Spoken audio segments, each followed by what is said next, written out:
Okay phone तुम हूँ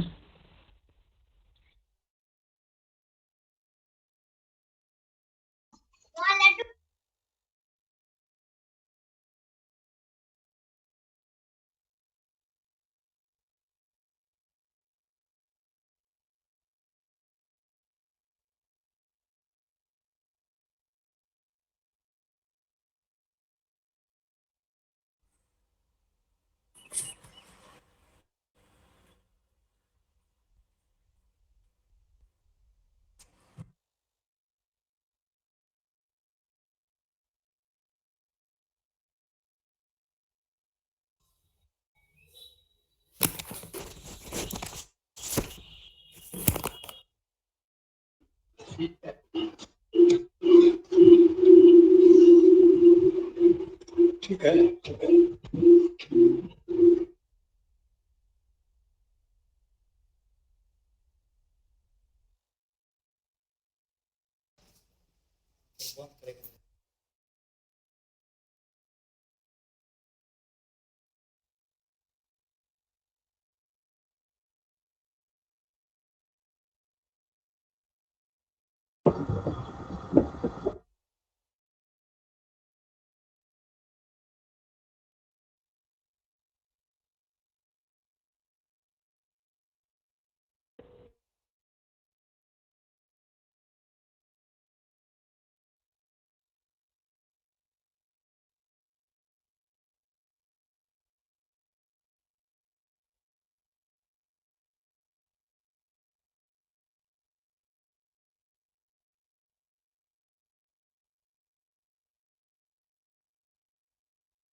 ये बदमाशी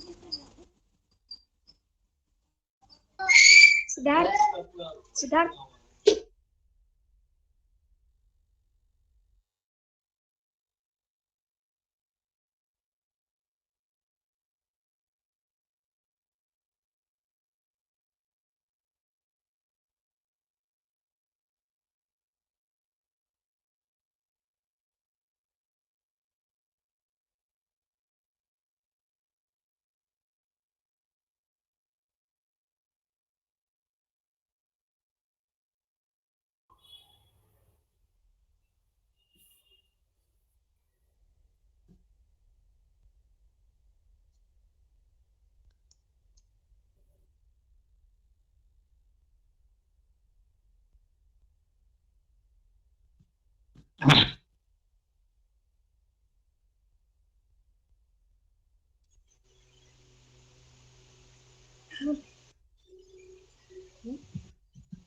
नहीं होते नहीं कि इधर के तो ये तो गलती डाले बना भाई क्या कॉलेज ज्वाइन थोड़ा कर 35 बुक कोई नहीं गो लेकिन पढ़ता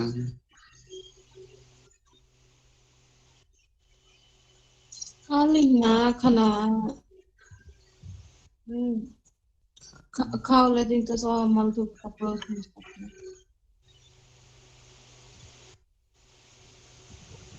नहीं ada Bluetooth ले आते हैं ताए बनाने के लिए आई तो जीवन चैनल फेल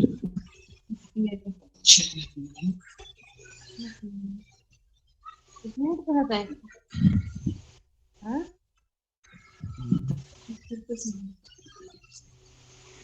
ये बन गया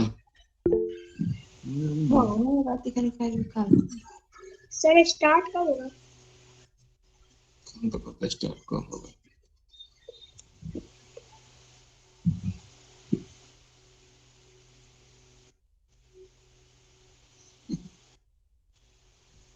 लड़का बा छोटा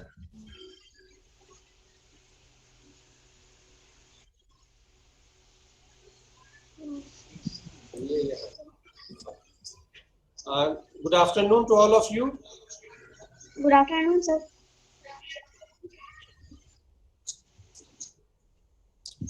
I welcome all of you good afternoon sir to this online program. Good afternoon. I would like to request all the participants to please mute your phone so that we could listen to the expert today available. Good afternoon, everybody. I once again welcome all the participants in this program.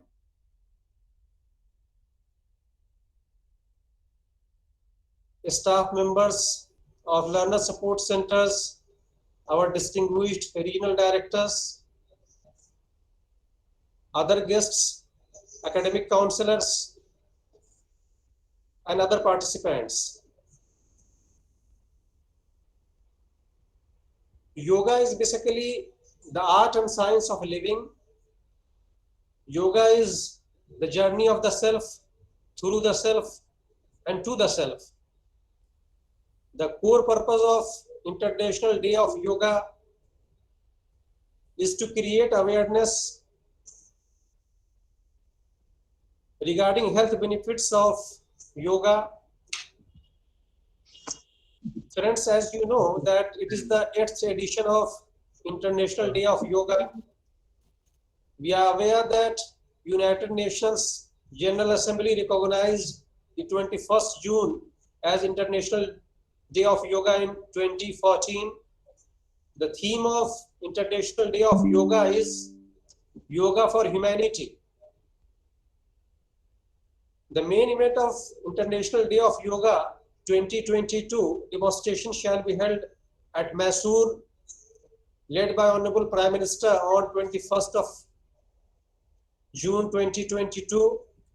A number of flagship initiatives are being taken by Ministry of Ayush, Government of India, to maximize participation in this year's event. Some of the main initiatives are 100 days, 100 cities, and 100 organizations to promote and disseminate knowledge and practice of yoga. There is another initiative, that is Prime Minister Yoga Awards, then yoga at 75 heritage sites, International Yoga Day, jingle contest, then quiz contest, then International Day of Yoga pledge. The pledge would be taken to resolving to make yoga an integral part of daily lives. Our friends, participants, our university likewise, towards celebration of International Day of Yoga, came out with a detailed month-long activity plan for regional centers across the length and breadth of the country and also at the headquarters. The schedule of activities planned towards International Day of Yoga 2022 included lectures, workshops, webinar, yoga seminar programs, yoga training programs, etc. And such activities started on 12th of May and it will conclude on 20th of June 2022 to be followed by a mega event at all the RCs and at the headquarters on 21st June, that is International Day of Yoga. Today we have got Professor Sri Chandra Jha, a professor of economics who is a renowned national yoga expert and who is invited in and around the state, outside the state also. I welcome Professor Sri Chandra Jha, who has been kind enough to spare his valuable time to deliver lecture in this webinar. and on a very important theme, that is yoga and mental wellness, mental well-being. आज की जो हालात है, आज की जो जरूरत है, उसके मुताबिक अभी जो हमारे आज के एक्सपर्ट प्रोफेसर श्री चंद्र झा तशरीफ लाए, उन्होंने कहा कि जो उन्वान आज के वेबिनार का जो चुना गया है वो बहुत ही अहम और महत्वपूर्ण है। उन्होंने कहा कि इसके लिए मैं इग्नू को और मुख्यालय को मुबारकबाद देता हूं कि आज के दौर में इस तरह के प्रोग्राम्स कंटिन्यूअसली अलग अलग रीजनल सेंटर्स पे किए जा रहे हैं, और उसी कड़ी में आज सहरसा रीजनल सेंटर का प्रोग्राम है जिससे हम लोग जुड़े हुए हैं। आज के इस गूगल मीट के प्रोग्राम में लाइव प्रोग्राम के साथ साथ यूट्यूब जो इग्नू सहरसा का है उस पर भी लाइव प्रोग्राम चल रहा है, और इग्नू के फेसबुक सहरसा के फेसबुक प्रोग्राम पे भी लाइव प्रोग्राम चल रहा है। मैं एक बार फिर से तमाम लोगों का तहे दिल से इस्तकबाल करता हूं, उन लोगों को खुशामदीद कहता हूं कि आप शॉर्ट नोटिस पे हमारे इस प्रोग्राम में अपना कीमती वक्त निकालकर शामिल हुए। आज चूंकि एक टेली कॉन्फ्रेंसिंग सेशन भी मुख्यालय में चल रही है जिसमें हमारे डायरेक्टर रीजनल सर्विसेज डिवीजन वहां पे रिसोर्स पर्सन है, वहां पे लाइव ज्ञान दर्शन के प्रोग्राम में लाइव होंगे, इसलिए वो आज हमारे दरमियान नहीं है। मैं उनकी तरफ से, यूनिवर्सिटी की तरफ से, रीजनल सेंटर की तरफ से आप सबको फिर से वेलकम करता हूँ, खुशामदीद कहता हूँ। और मैं बहुत ज्यादा वक्त जाया किए बगैर आज के मेहमान जो हमारे लेक्चर देंगे इस योगा एंड मेंटल वेलबींग पे, प्रोफेसर श्री चंद्र झा, उनका रीजनल सेंटर पे इस्तकबाल करते हुए उन्हें मदऊ करता हूँ कि प्रोफेसर झा साहब who has been recently superannuated from the local BN Mandal University, who taught economics, College of Mandal University, and who has been with us right from the first day of first International Yoga Day, that is 2014. काफी training भी उन लोगों ने हमें करवाई है और कई सारे प्रोग्राम में हमारे साथ हमेशा शरीक रहे हैं। मैं फिर से प्रोफेसर झा साहब को इनवाइट करता हूं कि एड्रेस करें हमारे इस प्रोग्राम में। शुक्रिया। प्रोफेसर झा साहब। आवाज आ रही है? हेलो सर, आवाज आ रही? देखिए तो, हेलो हेलो, आवाज तो जा रही लगता है। यस सर, आ रही है आवाज। हेलो, आवाज आ रही है? सर आपकी आवाज आ रही है? हाँ सर, आपकी आवाज आ रही है? जी सर, आ रही है सर। सबसे पहले मैं क्षेत्रीय योग निर्देशक विवेक साहब को धन्यवाद देना चाहता हूं, जिन्होंने आज इस योग दिवस की श्रृंखला में आज मुझे यह सुअवसर प्रदान किया कि मैं आप लोगों को कुछ इस संबंध में बतला सकूं और कुछ अपना एक्सपीरियंस साझा कर सकूं। तो मैं योगा का टीचर भी हूं और उसमें मैं आर्ट ऑफ लिविंग बेंगलुरु और बिहार स्कूल ऑफ योगा तथा पतंजलि योग समिति का मैं यहाँ का फाउंडर प्रेसिडेंट रहा। तो यह भी महत्वपूर्ण नहीं है, इससे भी ज्यादा महत्वपूर्ण यह है कि मैं योग के क्षेत्र में 3-4 घंटा प्रतिदिन इसमें इन्वेस्ट करता हूं, प्रतिदिन इसमें लगाता हूं और उससे जो अनुभव प्राप्त हुआ है तो मैं आपको शेयर करना चाहता हूं। आज का यह विषय योग एवं मानसिक सुख अत्यंत ही महत्वपूर्ण है, क्योंकि आज के भागदौड़ की जिंदगी में लोग को मेंटल सुख की सबसे अधिक आवश्यकता है, मेंटल शांति की सबसे अधिक आवश्यकता है, और इसके अभाव में लोग तरह तरह के बीमारियों के शिकार हो रहे हैं इस शांति के अभाव। सबसे पहले मैं कहूं कि आज 21वीं सदी में योग हमें एक बहुमूल्य आध्यात्मिक विरासत के रूप में प्राप्त हुआ है। योग शब्द वेदों, उपनिषदों, गीता एवं पुराणों आदि में अति प्राचीन काल से प्रयुक्त एक व्यवहारिक होता आया है। भारतीय दर्शन में योग एक महत्वपूर्ण शब्द है। आत्मदर्शन एवं समाधि से लेकर कर्म क्षेत्र तक योग का व्यापक व्यवहार हमारे शास्त्रों में हुआ है। योग दर्शन के उपदेष्टा महर्षि पतंजलि योग शब्दों का अर्थ योगश्चित वृत्ति निरोध बतलाते हैं, अर्थात चित्त की जो विभिन्न वृत्तियां हैं उसके निरोध को ही योग कहते हैं। प्रमाण, विपर्य, विकल्प, निद्रा एवं स्मृति, ये पंचविध वृत्तियां जब अभ्यास एवं वैराग्य आदि साधन से मन में लय को प्राप्त हो जाती है और मन दृष्टा के आत्मा के स्वरूप में अवस्थित हो जाता है, तब योग होता है। महर्षि व्यास योग का अर्थ समाधि कहते हैं। संक्षेप में हम कह सकते हैं कि संयम पूर्वक साधना करते हुए आत्मा का परमात्मा के साथ योग करके समाधि का आनंद लेना होता है। आनंद लेना योग कहते हैं वास्तविक रूप से। उपरोक्त ऋषियों की मान्यताओं के अनुसार योग का तात्पर्य स्वचेतना एवं पराचेतना से के मुख्य केंद्र परम चैतन्य प्रभु के साथ संयुक्त हो जाता है। सम्यक बोध से रागोभीत होने पर जब व्यक्ति वैराग्य के भाव से अभिभूत होता है तब वह समस्त क्षणिक भावों वृत्तियों से ऊपर उठकर आत्म सत्ता के संपर्क में आता है। चित्त की 5 अवस्थाएं हैं, क्षिप्त, मूढ़, विक्षिप्त एवं एकाग्र एवं निरुद्ध। इनमें से प्रथम 3 अवस्थाओं में योग एवं समाधि नहीं होती, बल्कि एकाग्र एवं निरुद्ध अवस्था में अविद्यादि पंच क्लेशों एवं कर्म के बंधन के शिथिल होने पर क्रमशः समाधि और असंप्रज्ञात समाधि की प्राप्ति होती है। भारतीय वाङ्मय में गीता का अपना महत्वपूर्ण स्थान है। भारत को आधुनिक संतों ने गीता के योग को प्रचार प्रसार विश्व भर में किया।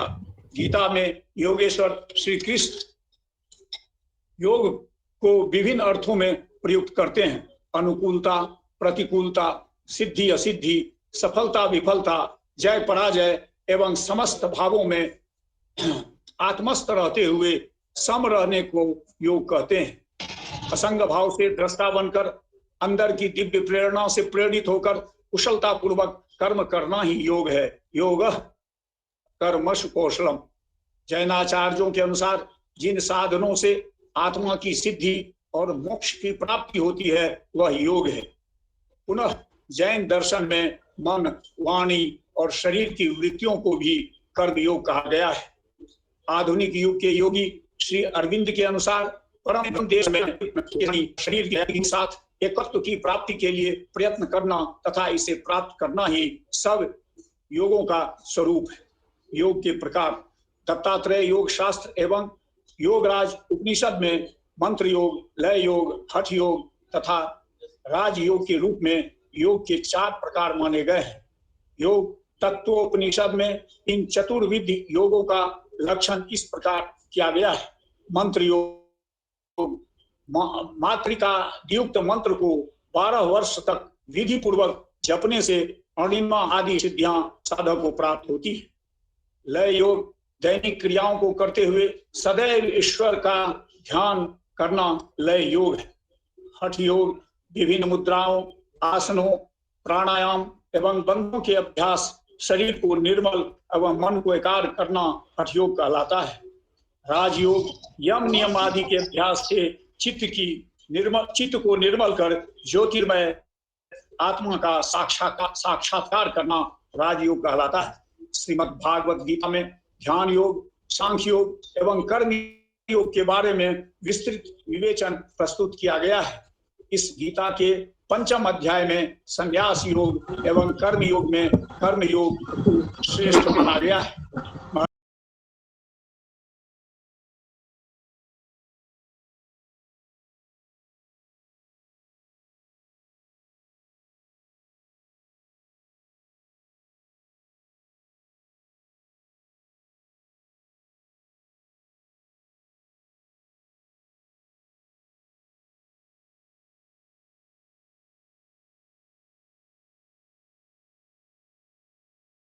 की प्राप्ति तक हो सकती है।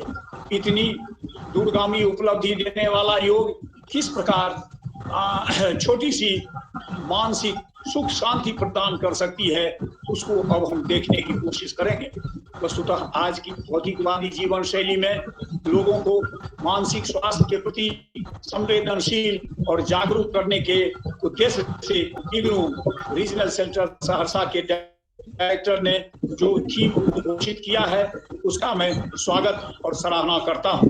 हमारी जीवन शैली एक ऐसी दिनचर्या से भरी पड़ी है जिसमें चिंता और अवसाद को पनपने का अवसर मिलता है।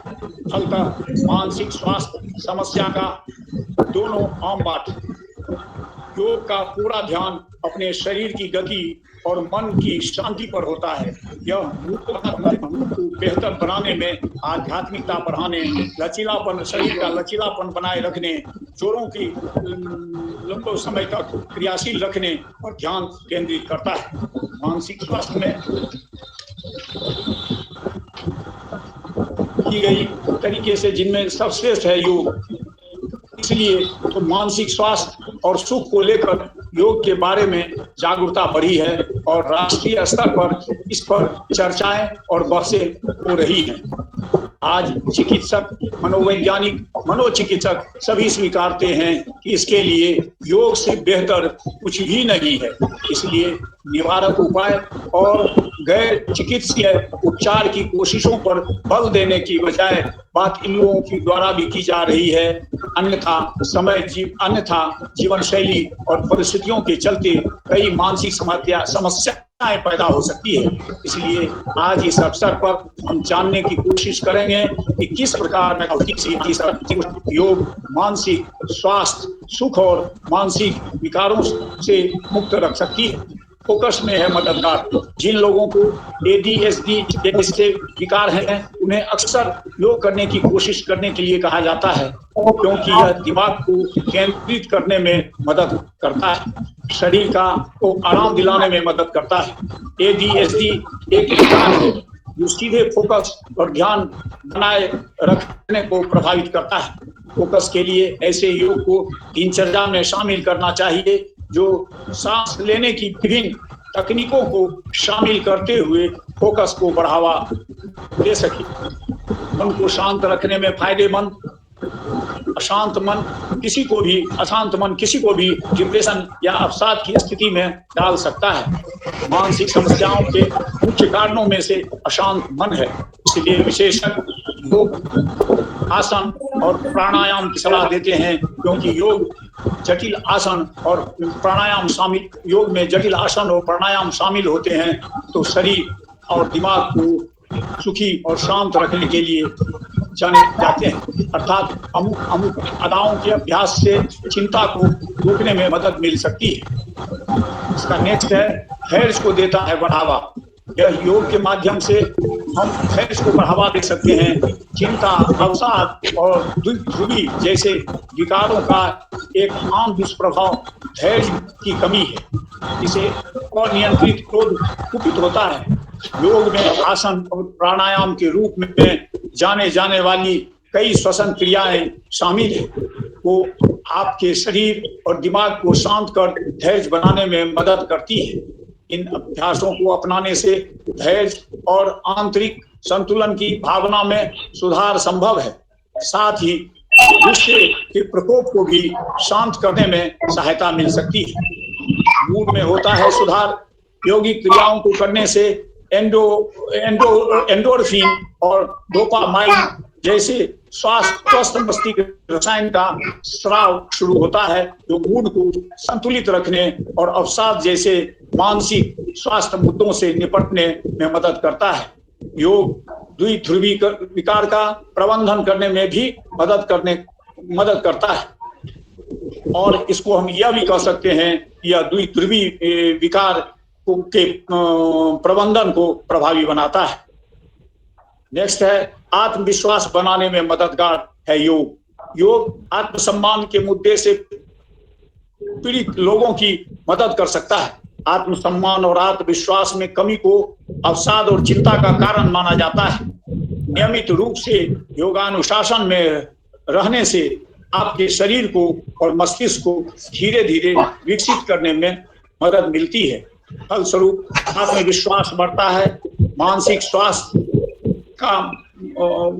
स्वास्थ्य बूस्ट करने के लिए कुछ आसन और प्राणायाम निम्नांकित है, जिन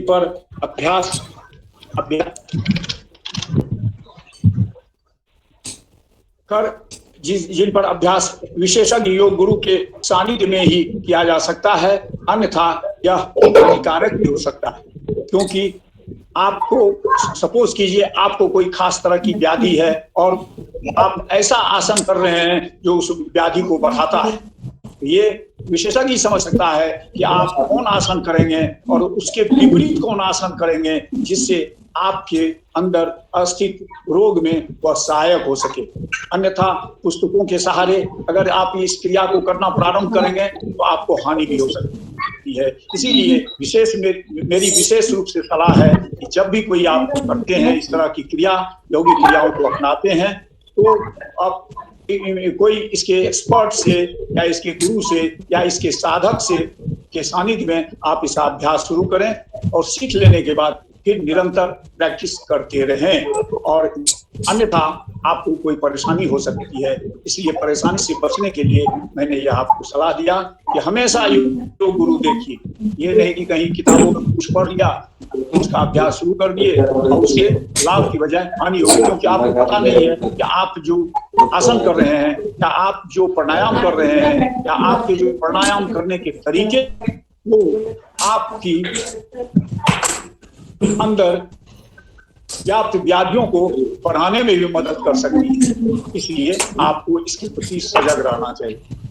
ये मैं कोई भयभीत नहीं कर रहा हूँ, कोई मैं डरा नहीं रहा हूँ कि यह बहुत बड़ी परेशानी आपको ला देगा, लेकिन जितना प्रोग्रेस होना चाहिए उतना आप नहीं कर सकते। अब मैं आपको बताता हूँ विभिन्न तरह के ये जो हम जो मेंटल हैप्पीनेस प्राप्त करेंगे, मेंटल पीस प्राप्त करेंगे, उसमें कौन कौन से आसन सहायक हैं। तो उसमें है, पहले है खड़े होकर करने वाले आसन। कुछ आसन है जो खड़े होकर ही किए जाते हैं।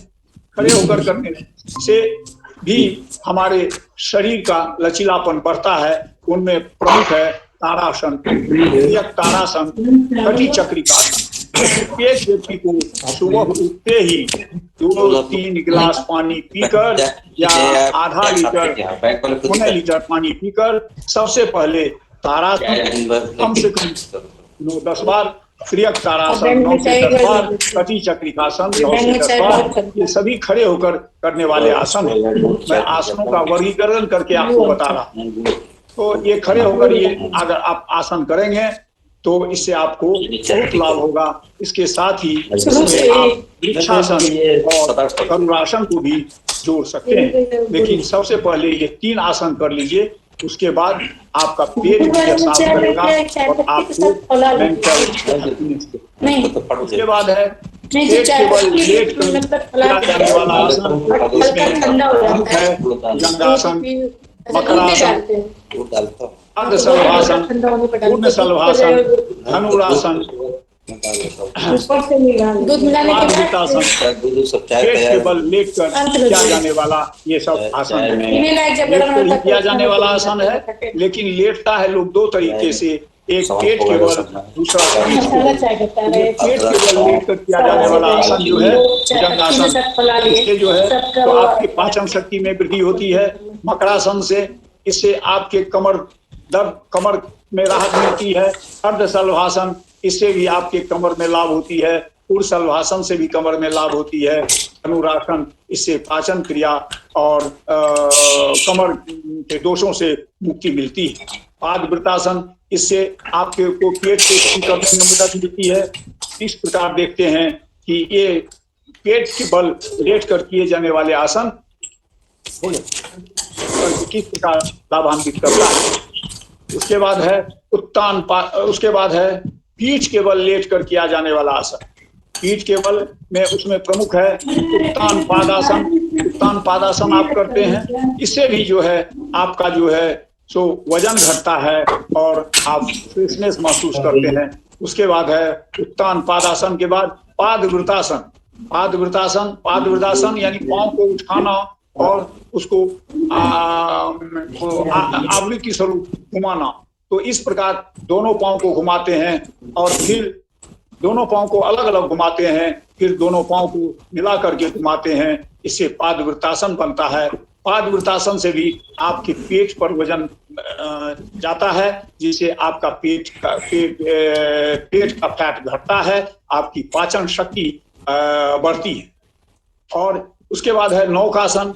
यह नौकासन भी आपके पेट को, अगर 1 महीना तक नौकासन सिर्फ 1-1 मिनट किया जाए तो हम समझते हैं उसका वजन जो है सो 1 किलो घट जाएगा, एक महीना सिर्फ नौकासन करने से। तो आप देखते हैं कि पेट उसका काफी घट सकता है नौकासन के प्रयोग से। उसके बाद है पवन मुक्तासन। अगर आपको पाचन क्रिया में कोई परेशानी है, आपको जो है गैस्ट्रिक है, आपको जो है सो अम्लसार है, इस तरह की जो परेशानियां है, इस तरह की बीमारियां हैं, उसका भी आप पवन मुक्तासन के माध्यम से उसको दूर कर सकते हैं। तुरंत लाभ मिलता है। अभी आप पवन मुक्तासन करेंगे, अभी लाभ मिलेगा। और अधिक लाभ पाने के लिए इसे नियमित रूप से आपको अपनाना पड़ेगा, तभी जाकर आप जो है इसका अधिक लाभ ले सकते हैं। नटराज आसन, यह आपको कमर, लोअर बैक को मदद करता है, मजबूत करता है।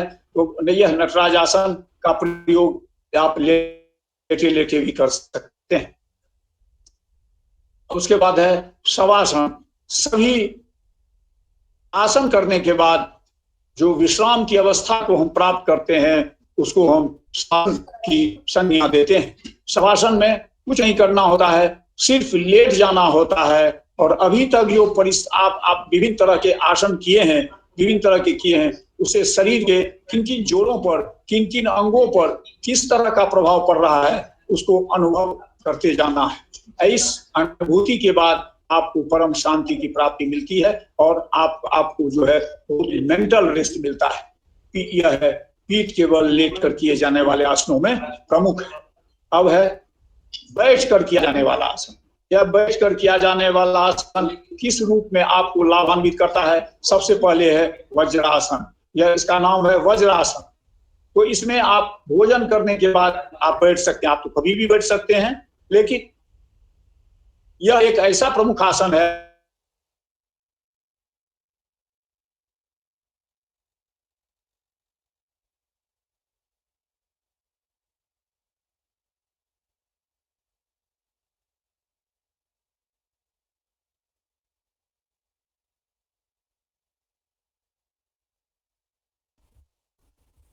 आवाज बंद हो गया है सर, आपकी आवाज नहीं आ रही है।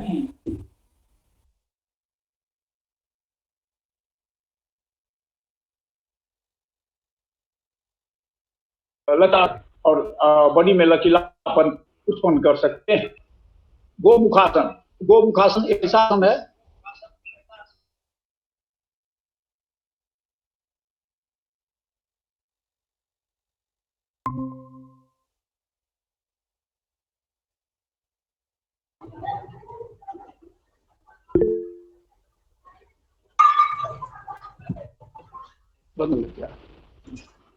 इसको रोकना बोल, कॉल को कैसे रोका जाए? शुरू हो गया।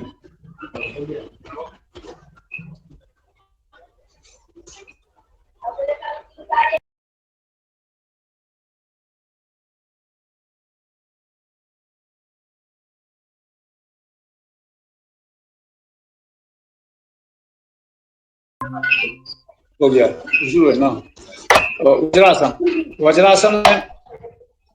वज्रासन में जब आप बैठते हैं तो इससे आप पाचन शक्ति बढ़ती है और आपकी पाचन क्रिया जो है सो इफेक्टिव रहती है। तो यह एक ऐसा महत्वपूर्ण आसन है तो सिर्फ भोजन करने के बाद ही आपको करना चाहिए। उससे पहले भी कर सकते हैं, लेकिन भोजन करने के बाद सभी आसन वर्जित हैं, सिर्फ वज्रासन ही अलाउड है, क्योंकि यह पाचन क्रिया को क्रियाशील बनाए रखता है। इसलिए भोजन करने के बाद आप वज्रासन करें। उसके बाद है वक्रासन। यह वक्रासन आपकी कमर की व्याधियों से मुक्त करता है, शरीर को लचीलापन लाता है, शरीर को लचीला बनाता है। यह वक्रासन का लाभ है, पाचन शक्ति में भी वृद्धि करता है। उसी तरह है अर्धमत्यंग्रासन। यह भी आपको लोअर बैक को फिट रखने के लिए, लोअर बैक को में फिटनेस प्रदान करने के लिए यह अर्ध मत्यंतरासन अत्यंत ही महत्वपूर्ण है। अब है गोमुखासन। शरीर को सर्वाधिक लचीला बनाता है और सबसे प्रमुख महत्वपूर्ण बात यह है कि जो गोमुखासन कर पाता है उसको शुगर नहीं होता है। जिसको शुगर होता है वो गोमुखासन कर नहीं पाता है। यह मेरा अनुभव है। अगर आप जो भी सुन रहे हैं, जो भी हमारे इस प्रोग्राम को देख रहे हैं, उनसे मेरा अनुरोध है कि आप जो शुगर के पेशेंट होंगे उनको गोमुखासन कहेंगे करने को तो वो नहीं कर पाएगा, सब जानते हुए भी नहीं कर पाएगा। तो ये क्या है? टेस्ट है। आप जो शुगर का टेस्ट कराते हैं कहीं आपको शुगर है या नहीं है, तो वो गोमुखासन करके देखिए। गोमुखासन अगर आप कर लेते हैं तो आप शुगर से फ्री है, और गोमुखासन अगर नहीं कर पाते हैं तो आप शुगर से फ्री थे। यह बात जो है सो स्वयं सिद्ध है। उसके बाद है पर्वतासन। पर्वतासन से आप रीढ़ की हड्डियों को आप इससे मजबूती प्रदान करते हैं। रीढ़ की हड्डियां इससे मजबूत होती है और कमर से ऊपर वाला हिस्सा, कमर का ऊपर वाला हिस्सा नेक तक इससे प्रभावित होता है। और विभिन्न जो ये ईरा पिंगला नाड़ियां हैं और ये भी इससे प्रभावित होती है, उसमें भी तनाव बढ़ता है जिससे लाभ होता है। एवं उसके बाद है सुखासन।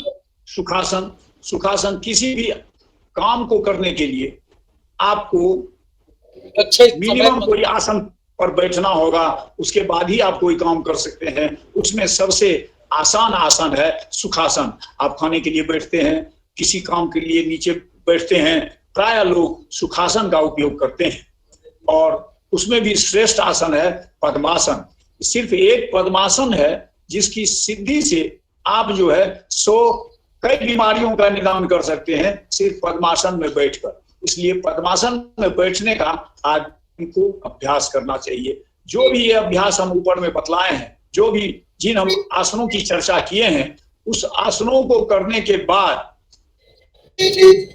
जो सबसे बड़ी चीज है वह है हास्यासन।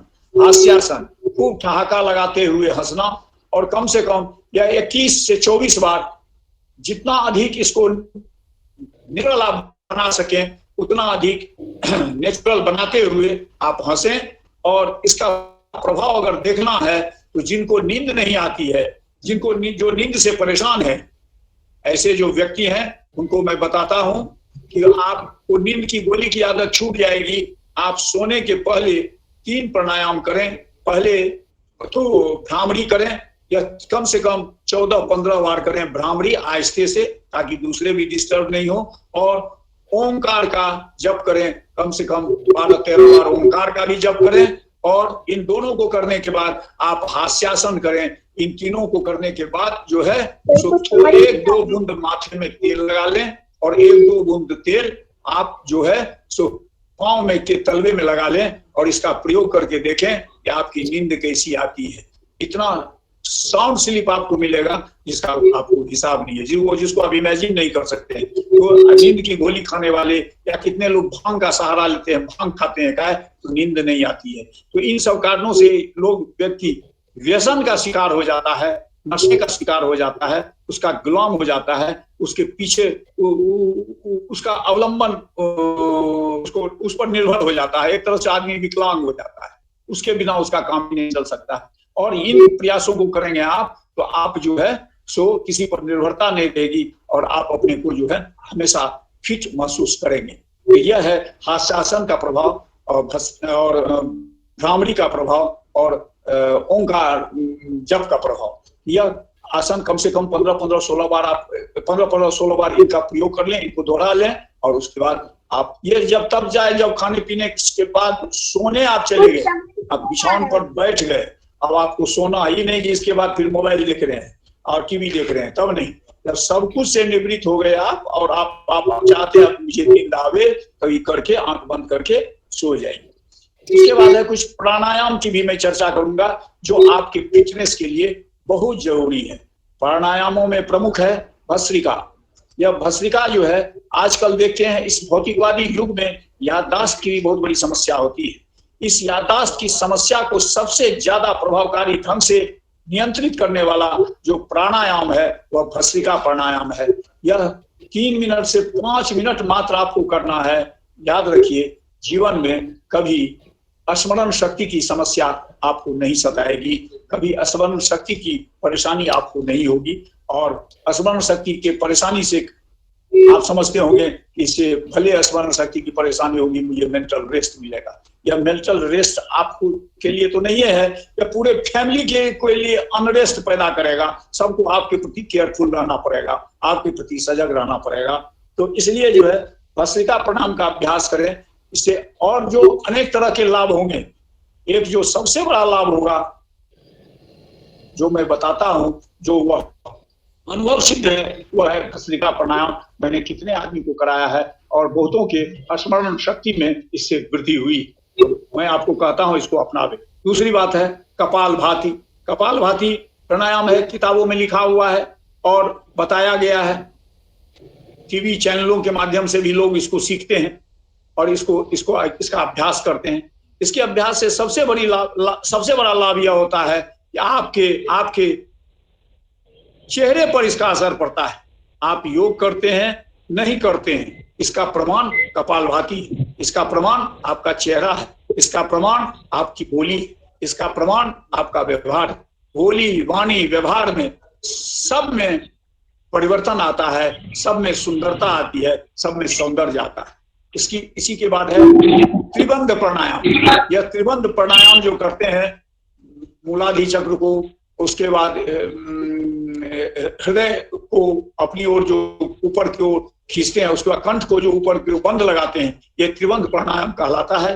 और त्रिबंध प्राणायाम लगाने से सबसे ज्यादा फायदा होता है कि कफ पित्त वायु, इसमें जो असंतुलन के कारण लोग बीमार पड़ते हैं, वह तीनों संतुलित हो जाता है। इस प्रकार जो है त्रिबंध प्राणायाम का अभ्यास निश्चित रूप से रोज करना चाहिए। उसके बाद है अग्निसार। अग्निसार कहते हैं मूलाधार चक्र को ऊपर की ओर खींचकर और पेट को हिलाना डोलाना की क्रिया जारी रखना, वो अग्निसार की क्रिया कहते हैं। इस अग्निसार की क्रिया को करने से भी आपके पाचन शक्ति, आपके क्या कहते हैं प्रोस्टेट, और आपके जो है सो क्या कहते हैं पेट से संबंधी, पेट से नीचे और कमर तक की जो भी व्याधियां है, उस सब में यह फायदा करता है, वो अग्निसार क्रिया है। उसके बाद है अनुलोम विलोम। अनुलोम विलोम प्राणायाम करने से आपका मस्तिष्क जो है सो वह बहुत शार्प हो जाता है और बहुत ज्यादा आप अपने को तरोताजा और फ्रेश महसूस करेंगे। कभी भी आपके जीवन में थकान की अनुभूति नहीं होगी अगर इस अभ्यास को आप कम से कम 20 मिनट करते हैं। यह मेरा अनुभव है। 20 मिनट अगर आप इसको करते हैं तो कभी भी आपको थकावट नहीं होगी और ना कोई गोली खाने की आवश्यकता पड़ेगी। आप प्राय लोग देखते हैं अपने दोस्तों मित्रों को कि यूनिवर्सिटी जाते हैं, कार से जाते हैं, हम सभी साथ जाते हैं, आते हैं यूनिवर्सिटी कार से और वो थक जाते हैं। 22-44 किलोमीटर की दूरी तय करने पर वो इस लायक नहीं रहते हैं कि शाम को फिर मार्केट टहल जाए। लेकिन हम अपना देखते हैं, उन्हीं के साथ आते हैं, लेकिन फिर भी हम अपने काम को यथावत करते हैं। उसका कारण है अनुलोम विलोम आप 20 मिनट तक अवश्य करें, इससे आपको बहुत लाभ होगा, हमेशा आप फिट रहेंगे। उसके बाद है नाड़ी शोधन। यह नाड़ी शोधन एक ऐसा प्राणायाम है, लोग कहते हैं अनुलोम विलोम और नाड़ी शोधन एक ही चीज है, नहीं, दोनों में अंतर। क्या अंतर है? स्पीड का अंतर है। अनुलोम विलोम मध्यम गति से किया जाता है, जबकि नाड़ी शोधन हमेशा मंद गति से किया जाता है, धीरे धीरे। इतना धीरे आप कीजिए कि आपको भी पता, आपको भी अपनी नाक से सांस लेने की आवाज सुनाई ना पड़े। यह नाड़ी शोधन सिर्फ 10 चक्र ही करना है। सिर्फ 10 चक्र आप इस नाड़ी शोधन को कर लें तो आपको बहुत अच्छी अनुभूति होगी। उसके बाद है भ्रामरी प्राणायाम, जिसकी चर्चा मैं कर दिया हूं। भ्रामरी प्राणायाम से भ्रामरी प्राणायाम किस प्रकार आपको नींद में और रेस्ट देने में सहायक हो सकता है, इस भ्रामरी प्राणायाम को 3 बार करें। सुबह जब भी करते हैं तो प्राणायाम की श्रृंखला में इसको क्रम से करें और भ्रामरी के बाद ओंकार प्राणायाम का अभ्यास करें, ओंकार प्राणायाम का अभ्यास करें। उसके बाद है शीतली प्राणायाम, ओंकार प्राणायाम, शीतली प्राणायाम। शीतली प्राणायाम क्या करता है? पित्त की व्याधि को कम करता है। अगर आपके पास आपको ब्लड प्रेशर है, इस तरह की कोई बीमारी है, या ब्लड प्रेशर की का ऊपर वाला ब्लड प्रेशर बढ़ा रहता है, तो आप शीतली प्राणायाम, इन सब प्राणायाम के साथ शीतली प्राणायाम को कम से कम 12-13 बार करें, और 2-4 दिनों में आप देखेंगे कि आपका जो है तो ब्लड प्रेशर नॉर्मल हो जाता है। तो और इसके बाद दवाई अगर खाते हैं तो दवाई खाते रहिए, डॉक्टर से पूछ कर ही दवाई छोड़िए। और इसके बाद एक सजेशन मैं और दूंगा, जिनको ब्लड प्रेशर है वो नमक की मात्रा कम कर दे। ये सब हम अपने अनुभव जनित अनुभवों के आधार पर आपको बता रहे हैं, जो अपना एक्सपीरियंस उस आधार पर बता रहे हैं, यह किताबों की बात नहीं है। और आप नमक को मॉर्निंग में नमक का उपयोग कीजिए ही नहीं, ऐसा भोजन कीजिए, ऐसा नाश्ता कीजिए जो सॉल्ट और शुगर दोनों से फ्री, दोनों में ना उसमें नमक हो ना उसमें चीनी हो। अब ऐसा सोचकर नाश्ता देखिए कौन सा हो सकता है, तो आप अपने इस पर दिमाग लगाएंगे तो पता चल जाएगा। सबसे पहले आप कोई 2-4 ड्राई फ्रूट्स का टुकड़ा ले सकते हैं, जो भींगा हुआ हो, ड्राई नहीं खाना। सूखा ड्राई अगर आप खाइएगा तो यह नई व्याधि उत्पन्न करेगा, बात रोग को बढ़ा देगा। इसलिए कोई भी चीज रूखा सूखा नहीं खाना चाहिए। इसलिए देखते हैं बंगाली लोग मुढ़ी भी खाते हैं, मुढ़ी जैसा मुलायम चीज उसको भी पानी में भिंगा देते हैं और चम्मच से खाते हैं, क्योंकि उसको रसदार बना देते हैं। ड्राई जितना खाइएगा वो आपके बात को बढ़ाएगा, आपके जॉइंट्स पेन वगैरह इत्यादि में वृद्धि करेगा, आपके मसल्स पेन इत्यादि को बढ़ाएगा। इसलिए रिक्वेस्ट है कि ड्राई के रूप में कोई भी चीज ना खाएं। इसलिए हम लोग भात खाते हैं तो सूखा रहता है, लेकिन उसके साथ दाल मिला देते हैं, वह सरस हो जाता है, तो सरस चीज आप खा सकते हैं। सब्जी भी गीली खाता है लोग, तो इसमें वो सरस रहता है। इसलिए ये खाइए, इस रूप में खाइएगा, भींगा रसदार के रूप में, तो वो बात को नहीं बढ़ाएगा। तो इसके बाद है उज्जयी प्राणायाम। यह उज्जयी प्राणायाम भी जो है अन्य थायराइड वगैरह रोग को तुरंत नाश करता है। थायराइड वगैरह, अच्छा एक बात और है, जिसको थायराइड है वो उज्जयी प्राणायाम नहीं कर सकेगा। आपको किसी को थायराइड है या नहीं है, इसका टेस्ट डॉक्टर जो करे उसे उज्जयी प्राणायाम कहिए करने के लिए, वह उज्जयी प्राणायाम नहीं कर पाएगा। इसका मतलब है वो थायराइड से ग्रसित है। और उज्जयी प्राणायाम अगर कर लिया तो थायराइड उसका भाग गया, दोनों में दुश्मनी है। उज्जयी अगर करेगा तो थायराइड नहीं आएगा, और थायराइड आएगा तो वो उज्जयी नहीं कर पाएगा। तो उज्जयी प्राणायाम की साधना करें। अंत में योग निद्रा जरूर करें। सब दिन तो हम भी नहीं कर पाते हैं, लेकिन हम इसको जरूर करते हैं, क्योंकि योग निद्रा की अनुभूति से ही, के माध्यम से ही आप अपने संकल्पों को बार बार अभ्यास कर, योग निद्रा में जब आप जाते हैं तब अपने संकल्पों को बारंबार अभ्यास कर, प्रत्याहार, धारणा और ध्यान की स्थिति का अभ्यास कर समाधिस्थ होने हेतु अपने को तैयार करते हैं। तो प्रत्याहार, धारणा और ध्यान की साधना जो है सो सिर्फ योग निद्रा के माध्यम से आप कर सकते हैं, अन्यथा प्रत्याहार और धारणा का आपको का अभ्यास ही आप नहीं कर पाए।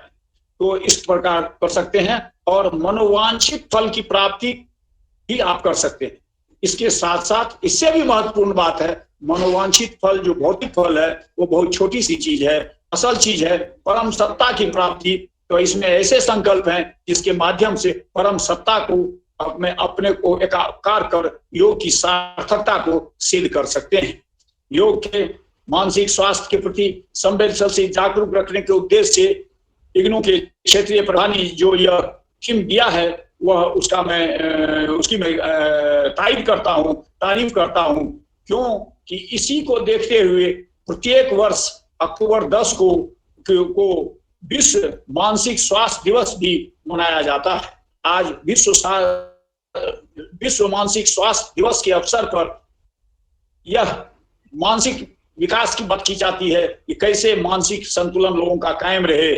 आज उसी चीज को सहरसा रीजनल सेक्टर ने उद्घोषित कर, अपने थीम के रूप में उद्घोषित कर, इस पर लोगों के विचारों को प्रकट करने का अवसर प्रदान किया है। इसके लिए मैं इग्नू रीजनल डायरेक्टर के प्रति अपना आभार प्रकट करता हूं, और मैं अपने व्याख्यान को विराम देता हूं। जय हिंद, जय भारत, जय योग।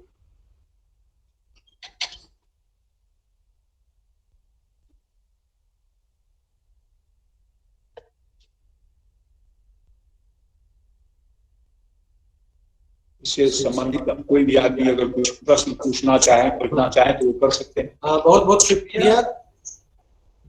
हमारे आज के मेहमान वक्ता प्रोफेसर श्री चंद्र झा साहब, काफी डिटेल में आपने सारी एक्टिविटीज के बारे में बताया और हमने देखे कि ये एक महज वक्ता नहीं है बल्कि योग की सारी एक्टिविटीज जो है उसको जी है।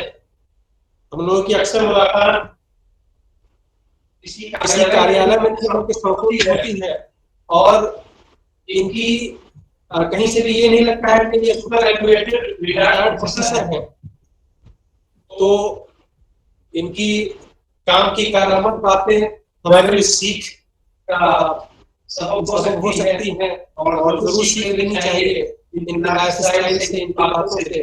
मैं चाहूंगा और हमारे साहब की ख्वाहिश है कि आज के पार्टिसिपेंट्स में किसी के पास कोई पर्टिकुलर प्रश्न हो इस योग के सिलसिले में तो वो ब्रीफली जरूर पूछे। मैं प्लेटफॉर्म ओपन करता हूं अपने पार्टिसिपेंट्स के लिए कि हमारे आज के गेस्ट स्पीकर से वो आप सवाल कर सकते हैं। Now the floor is open for question and answer, sir.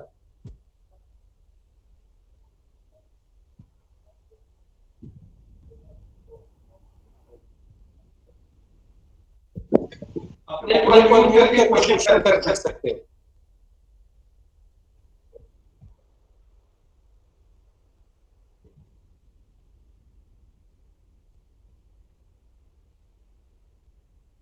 सजल जी अनुभव कर सकते हैं आप।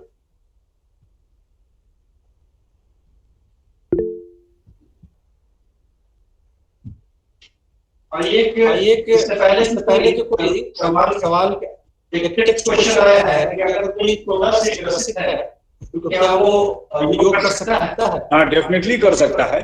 योग तो योग कर सकता है और योग से उसमें बचाव भी होगा, उसमें मदद भी होगी। तो अगर वह भस्त्रिका कपालभाति अनुलोम विलोम कर का साहस करे तो उससे उसको बहुत लाभ होता है। तो उसमें भस्त्रिका है, भस्त्रिका भी कई तरह का होता है, 2-3 तरह का होता है। एक तो होता है धीमी गति से, एक तो होता है थोड़ी फास्ट गति से। तो धीमी गति से भी अगर वो भस्त्रिका करता है तो उससे भी उसको लाभ होगा।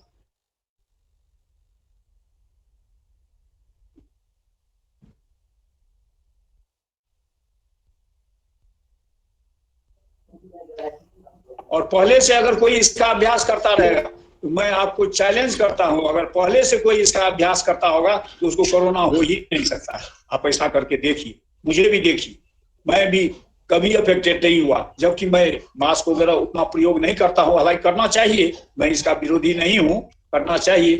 लेकिन अभी भी मैं बेंगलोर से आया हूं और इसी रूप में आया हूं, जैसा आप मुझे देख रहे हैं यहाँ, उसी रूप में मैं आया हूं। और वहाँ तो प्रत्येक आदमी को देखते थे मास्क लगाए हुए, प्रत्येक आदमी को प्राय देखते थे मास्क लगाए। तो अभी वहां भी मैं योग के वर्कशॉप में था इंगेज, इंटरनेशनल योगा आश्रम है वहाँ, उसी में मैं श्री जी रविशंकर जी का उसी में मैं गया था। तो अगर जो कोई योग करेगा नियमित रूप से उसको कोरोना नहीं होगा, ऐसा मेरा मानना है, मेरा अनुभव भी। तो ये मैं करता हूँ इसलिए मैं बोल रहा हूँ। और मैं देखा हूँ कि रविशंकर जी को नहीं हुआ, बाबा रामदेव को नहीं हुआ, और सभी लोग परहेज करते हैं, लेकिन बाबा रामदेव तो सबसे ज्यादा कम परहेज करते हैं। वो तो बाहर में भी बोलते रहते हैं, भाषण देते हैं, योग सिखाते हैं, योग करते हैं, तो उतना मास्क नहीं लगाते। तो इस प्रकार आप अगर करते रहेंगे तो आपको होगा। और बहुत बहुत शुक्रिया। डॉक्टर अनिल ठाकुर साहब ने हैंड रेज किया है, अगर हो गया है तो उसे अपना क्वेश्चन। और कोई सबसे पहले तो हेलो जी अनिल जी, आवाज आ रही है? जी सबको नमस्कार मेरा, और खासकर अर्थात्रित योगा जी को भी मेरा प्रणाम। और मुझे जानना है कि कौन सा योगा है जो बीपी को छुड़ा सकता है, मैंने उसको टैबलेट नहीं खाना पड़े, आ रही है। आप बोल लीजिए ना क्या हो। हेलो जी, मैं अनिल ठाकुर बोल रहा हूँ खगड़िया से। आपने जानना है कि बीपी का दवाई कैसे छोड़ सकते हैं? योगा करके बीपी को कैसे छुड़ा सकते हैं?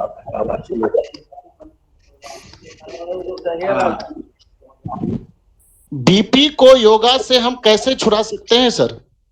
ये बीपी को छुड़ाने के लिए सबसे बड़ी बात है, सबसे पहली बात है कि आप योगा का प्रैक्टिस करें और उसको स्लो करें। आपको मैं विश्वास दिलाता हूं, अगर स्लो करेंगे और निरंतर करेंगे, स्लो करेंगे और निरंतर करेंगे, कम से कम इसमें आप 1 से सवा घंटा का समय दीजिए, तो आपका यह जो है बीपी मैनेज रहेगा, कंट्रोल रहेगा। यहाँ तक मैं कहता हूं कि निरंतर अगर करते हैं तो बीपी छूट भी जाएगा, क्योंकि जब बीपी आपका 80 और 120 से ज्यादा ही नहीं रहेगा तो कौन डॉक्टर दवाई लिखेगा? तो डॉक्टर, हम नहीं कहते हैं दवाई छोड़ने के लिए, आपको दवाई नहीं छोड़ना है। आप जिस डॉक्टर से दवाई लेते हैं उस डॉक्टर से दवाई लीजिए, लेकिन आपका बीपी पोजीशन अगर 120/80 रहेगा, कौन डॉक्टर कहेगा दवाई खाते रहिए? क्या 110/70 होगा या 100/60 हो जाएगा तो डॉक्टर कहेगा कि क्या आप दवाई खाते रहे? वो अपने कम करते। लेकिन कौन करने का अनुभव है कि हाफ उसको कम, एक बाइक छोड़ना नहीं है, धीरे धीरे कम करना है। 5 का खाते हैं तो 2.5 लेना है, और इस तरह करके कम करके लेना है। बल्कि वो डॉक्टर करेगा, डॉक्टर से परामर्श आप कीजिएगा, या ना अपने मन से कीजिएगा ना मेरे कहने से, मैं कहूंगा भी नहीं। तो लेकिन खान-पान में एक अनुरोध है आपसे, खान-पान में बीपी को योग के साथ जोड़ कर देखने में, तो नमक आप जो है सिर्फ नमक छोड़िए, सिर्फ नमक छोड़िए। सिर्फ सुबह को नाश्ता में आप नमक नहीं खाइए, सॉल्टेड या शुगर फूड नहीं खाइए, दूसरा कोई भी चीज खाइए, रोटी खाइए और कुछ खाइए, लेकिन ना उसमें नमक हो ना चीनी हो। ऐसा जो चीज सोच लीजिए वो हो जाएगा। रोटी है उसको आप जो है दूध के साथ खा सकते हैं बिना नमक चीनी का, तो इस तरह आप दही खा सकते हैं बिना नमक चीनी का। तो इस तरह करके आप देख लीजिए कि अच्छा हमको नाश्ता सूट करता है, या सलाद खा सकते हैं, सैलेड ले सकते हैं, या फ्रूट्स ले सकते हैं, कोई भी फ्रूट्स लीजिए नाश्ता में। आप नाश्ता लेते हैं, नाश्ता में नमक और ये छोड़िए, और रात को खाने में भी नमक कम कीजिए। लेकिन योगा कौन सा योगासन करेंगे सर? योगासन इसमें जी कौन सा योगासन? जी इसमें आप योग निद्रा कीजिए, और शवासन तो सब है थोड़ा थोड़ा, लेकिन योग निद्रा कीजिए। योग निद्रा या शवासन कीजिए, कुछ खूब तेजी से चलने उलने के बाद पसीना उसीना जब चल जाता है उसके बाद शवासन में लेट जाइए, या उसके बाद योग निद्रा कर लीजिए, तो बहुत लाभ मिलेगा। आप ट्रेमेंडस लाभ मिलेगा, आप सोच नहीं सकते। इसमें हम वही आपको बता रहे हैं जो हम करते हैं, तो वही हम बता रहे हैं, जिससे हमको लाभ होता है, जिससे हमको अनुभूति होती है, आनंद की अनुभूति होती है, एकदम बिल्कुल फ्रेश महसूस करते हैं। जैसा फ्रेशनेस किसी भी चीज से, किसी भी अन्य तरीके से आप प्राप्त नहीं कर सकते हैं, वैसा हम महसूस करते हैं। इसलिए मैं कहता हूँ खूब तेजी से खूब वॉकिंग भी कीजिए, तो शवासन में आकर लेट जाइए, तो देखिए उससे तुरंत लेटिए। ये नहीं विश्राम करके बाद चाय पिए, तुरंत लेट जाइए।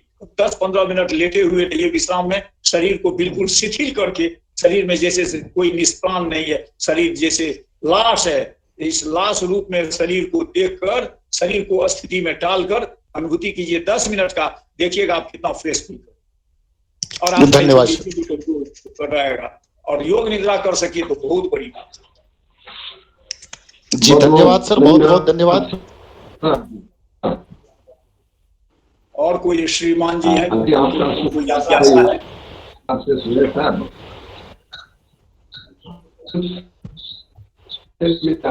हमारे किशनगंज के डॉक्टर सजल जी ने हैंड रेज किया है, प्लीज क्वेश्चन पूछें।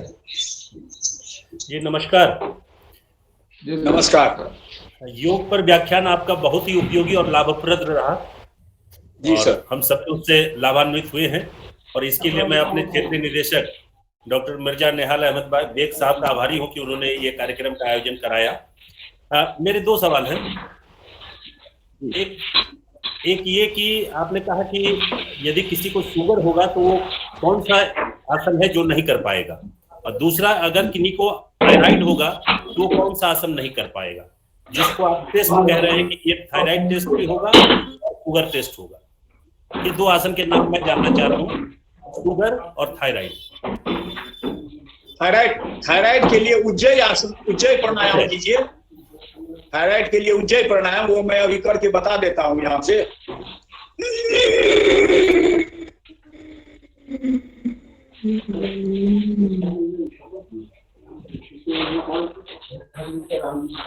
होल्ड करना है, फिर दाहिने नाक को दाहिने अंगूठे से बंद करते हुए बाएं नाक से धीरे धीरे छोड़ना है। अगर एक बार में आप खींच कर नहीं कर सकते हैं तो उसका दूसरा स्वरूप मैं बताता हूं।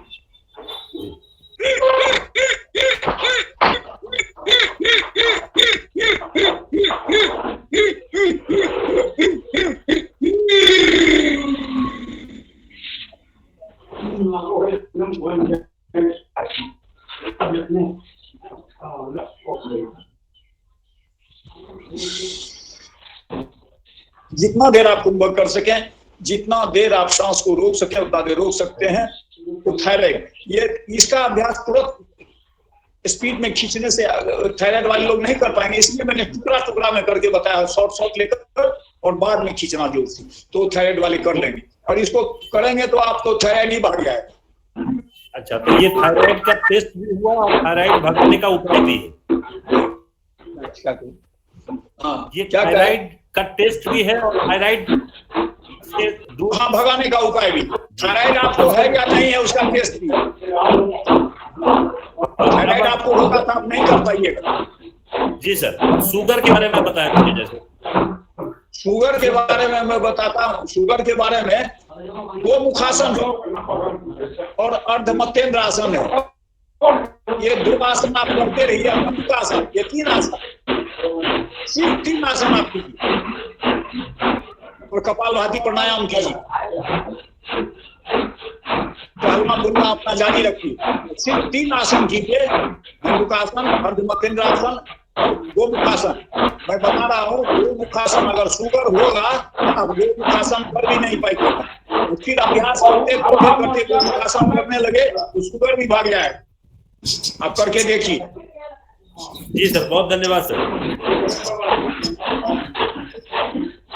बहुत बहुत धन्यवाद सर। मैं डॉक्टर कपिल माथुर सर, मैं और किसी का क्वेश्चन हो और किसी को कोई जिज्ञासा हो मैं तो सब और किए हुए मैं तो साहब अपना क्वेश्चन। हाँ सर, बहुत बहुत धन्यवाद सर। रीजनल सेंटर के द्वारा आयोजित इस योगा प्रोग्राम में हम लोग काफी लाभान्वित हुए और बहुत सारे लाइलाज रोगों के विषय में भी आपने बतलाया सर, हम लोग प्रभावित हुए। सवाल यह है कि यदि एक व्यक्ति जो डायबिटीज और बीपी दोनों से प्रभावित है ना, तो ऐसी परिस्थिति में जो योगासन आपने बताया, दोनों एक साथ करने से दोनों पर प्रभाव पड़ेगा? जैसे डेफिनेटली प्रभाव पड़ेगा। जो शुगर को कम करने में मदद करेगा वही आसन आपको बीपी को भी करने में मदद करेगा।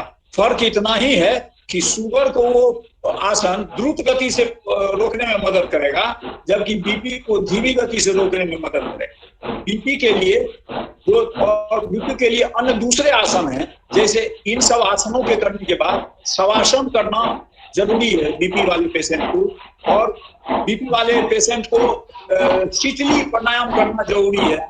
बीपी वाले पेशेंट को हास्यासन करना जरूरी है। तो इस प्रकार ये हास्यासन करेंगे और ये करेंगे, भ्रामरी करेंगे, वो भ्रामरी करना जरूरी है, और ओंकार जप करना ये जरूरी है। आप भ्रामरी करते हैं, भ्रामरी प्राणायाम करें, बीपी वाले भ्रामरी प्राणायाम करें, शुगर भी फायदा करेगा, ऐसा नहीं शुगर को बढ़ा देगा। भ्रामरी प्राणायाम करें, ओंकार करें, शीतली प्राणायाम करें, हास्यासन करें। ये बीपी के लिए स्पेशल है, स्पेशल। हालांकि दो मुखासन, अर्धमत्येंद्रासन, वक्रासन, ये सब बीपी में फायदा करेगा, लेकिन ये स्पेशल है बीपी के। एक तो नमक के प्रभाव से और को चीनी का प्रभाव, ये दोनों का। हाँ, सबसे बड़ी बात है खान पान में नमक का ध्यान रखिए। यही तो उजला नमक तो खाना ही छोड़ दें। आप घर पर खाना खाते हैं, सेंधा नमक खाएं, काला नमक का प्रयोग अपने भोजन में बढ़ा दें। क्या लगता है, बहुत महंगा तो नहीं है। तो आप लोग प्रोफेसर हैं, सभी लोग विद्वान हैं, सभी लोग इतना अफोर्ड कर सकते हैं कि वो नमक कम खाएं। दूसरी बात, नमक खाए ही नहीं, कम से कम खाएं। हम तो देखिए मॉर्निंग का कोई भी फूड जो है हम मॉर्निंग में लेते ही नहीं है, सॉल्टी फूड। सफर वगैरह को छोड़, सफर में भी लाचारी हो जाती है। कहीं से आवाज आ रही है सर, अलग से आवाज आ रही है, साउंड आ रही है। जैसे डायबिटीज है और बीपी है, और वो आदमी थोड़ा सा चाय वगैरह की, हर व्यक्ति चाय की लालसा रखते हैं, उसका भी जो प्रभाव इस रोग पर पड़ता है क्या? डेफिनेटली चाय का दुष्प्रभाव तो शुगर और डायबिटीज पर ही नहीं, कई चीजों पर पड़ता है। जितना गैस्ट्रिक है या पेट की और सारी समस्याएं, जितनी सारी समस्याएं सब पर वो चाय प्रभाव डालता है। इसलिए हम लोग पहले चाय ही पीना छोड़ते हैं, अब और दूसरा प्रयास शुरू करते हैं। आपको भी अगर इनमें से कोई भी बीमारी है, सबसे पहले चाय पीना छोड़ दी। हम लोग तो ये प्रभावित है, कहिएगा ये छूटेगा ही नहीं। मैं आपके सामने उपस्थित हूँ। मैं 25-30 कप चाय पीता था। योग में 2005 में मैं प्रवेश किया, 2005 में एक्टिव योगा। ऐसे मैं योगा में महर्षि महेश योगी के साथ 1975 से जुड़ा रहा और 20 मिनट का सिर्फ सुबह और शाम करता था। उससे भी ट्रेमेंडस लाभ हुआ। लेकिन एक्टिव योगा में जब जुड़ा, तो इंटेंसिव योगा में, तो हम चाय का भी छोड़ दिए, चाय पान भी छोड़ दिए। चाय हम 20 कप पीते थे, सोचिए मैंने कैसे छोड़ दिया। 4-5 रात तक नींद नहीं आती थी, खाली भर रात पेशाब करती। तो 4-5 दिन के बाद कम हो गया। 1 महीने तक वो पीछा करते रहा, वो लग 1 महीने के बाद छूट गया। कोई दोस्त नहीं, मान के कहीं जाते हैं लोग चाय ऑफर करते हैं, हम नहीं से नहीं पीते हैं, हम पीते ही नहीं। चाय पीने से आप अभी सोचते हैं चाय पीने से फ्रेश हुआ, बहुत सारे लोग सोचते हैं खैनी खाते हैं तो पैखाना होता है, खैनी पैखाना कराता है क्या? उसका अवलंबन उन्होंने स्वीकार कर लिया है, तो उसके कारण उसको लेट्रिन ही नहीं होता है। तो अब इसको जब छोड़ देगा बिना उसका, लेट्रिन अपने होने लगेगा, नॉर्मल होगा, 10 दिन टाइम लगेगा, क्या होगा? छोड़ दीजिए जो दूसरी तरह की हानि पैदा करता है। ठीक है सर, धन्यवाद सर। ठीक, थैंक यू। आज का बहुत इंटरेक्टिव इंफॉर्मेटिव सेशन रहा। हमारे आज के एक्सपर्ट प्रोफेसर एस.सी. झा, हमें याद है कि 2014 में जब पहला योगा डे मनाया गया, उसमें भी हमारे साथ थे और तब से ये मुसलसल हमारे साथ हैं। मैं खुशी तौर पे आज के मेहमान का शुक्रिया अदा करूं और पूरी तौर पे आज जितने सारे लोग हमारे साथ शामिल हुए हैं और बहुत शॉर्ट नोटिस पे शामिल हुए हैं, आपने अपना कीमती वक्त निकाला। और यकीनन ये चीजें जो हमने आज सुनी वो बड़े फायदे की चीज है। सबसे बड़ी चीज जो है इंसान की सेहत होती है, और जिस्मानी सेहत और ज़हनी सेहत। तो ज़हनी सेहत, मेंटल वेलबींग के बारे में हमने बात की, खास तौर से उसकी बड़ी जरूरत है आज की जिंदगी में। हम फिर से एक बार इनका शुक्रिया अदा करते हैं। तमाम व्यूअर्स, नाजरीन जो हमारे आज के हैं, उन सबका अपनी यूनिवर्सिटी की तरफ से, अपने सेंटर की तरफ से और जाती तौर पे अपनी तरफ से आप सब लोगों का बहुत बहुत शुक्रिया, बहुत शुक्रिया।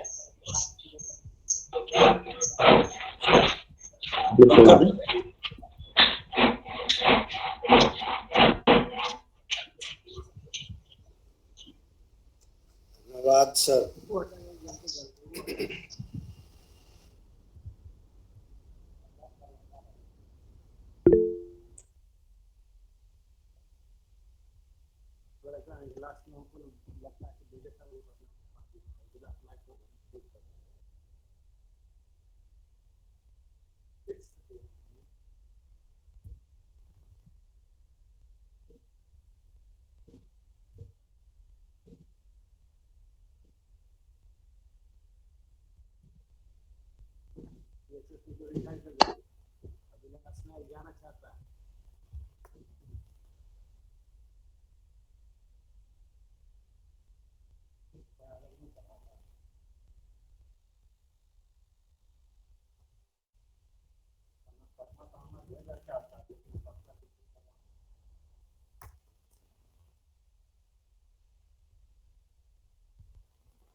ऑफ नहीं होता है।